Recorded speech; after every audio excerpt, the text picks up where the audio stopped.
Back to news. Rajahmundry central jail hi tech హంగులు అద్దుకుంటోంది. పాత రూపం పూర్తిగా మారిపోతోంది. కార్పొరేట్ లుక్ తో ఇప్పటికే పరిపాలనా భవనం సిద్దం కాగా కిచెన్ తో సహా జైల్లోని అన్ని విభాగాలను ఆధునికీకరించబోతున్నారు అధికారులు. కేంద్ర రాష్ట్ర ప్రభుత్వాల నుంచి నిధులు సమస్య లేకపోవడంతో పనులు వేగంగా జరిగిపోతున్నాయి.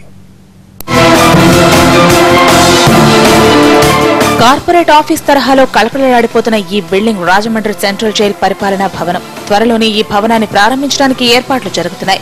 ప్రారంభోత్సవం పూర్తయ్యాక పాలనా విభాగం మొత్తం ఇందులోకి మారుతుంది.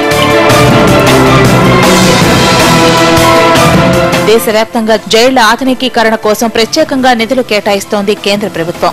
ఈ క్రమంలోనే రాజమండ్రి సెంట్రల్ జైలుకు 20 కోట్ల రూపాయలు కేటాయించారు. ఈ నిధులతో 400 ఏళ్ల చరిత్ర ఉన్న జైలు ప్రాంగణంలో ఈ కొత్త బిల్డింగ్ ను నిర్మించారు. రాజమండ్రిలో 1602లో డచ్ పాలకులు నిర్మించుకున్న కోట ఇది. తర్వాతి కాలంలో బ్రిటిష్ పాలకులు దీన్ని జైలుగా మార్చి 1870లో సెంట్రల్ జైలు హోదా ఇచ్చారు. దేశంలోని 5వ పెద్ద జైలు ఇది. 196 ఎకరాల్లో విస్తరించిన ఈ జైలును మరో చోటికి తరలించాలని 2 ఏళ్ల క్రితం ప్రయత్నాలు జరిగాయి.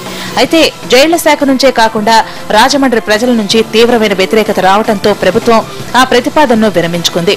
కేంద్రం నుంచి 13వ ఆర్థిక సంఘం ద్వారా 20 కోట్ల రూపాయల నిధులు మంజూరు కావడంతో పనులు వేగంగా జరిగి బిల్డింగ్ ప్రారంభోత్సవానికి సిద్దమైంది. 2 సంవత్సరాల నుంచి నిర్మిస్తున్నాము. నిర్మాణ పనులు దగ్గర రావుతున్నాయి. Only BT roads, black top roads అటువంటివి అయిన తర్వాత కేబుల్ వైర్ కూడా కంప్లీట్ అయిపోయింది.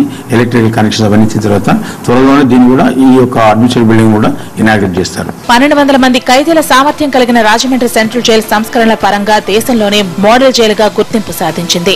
ఇక్కడ ప్రత్యేకంగా గాంధీయన్ స్టడీ సెంటర్ ను నిర్వహిస్తున్నారు. 240 మందికి పైగా ఖైదీలు ఈ జైలు నుంచి డిగ్రీలు పూర్తి చేశారు. ఓపెన్ ఎయిర్ జైలు ఖైదీలు సైతం వ్యవసాయం, పెట్రోల్ బంకుల నిర్వహణలో ఉన్నారు.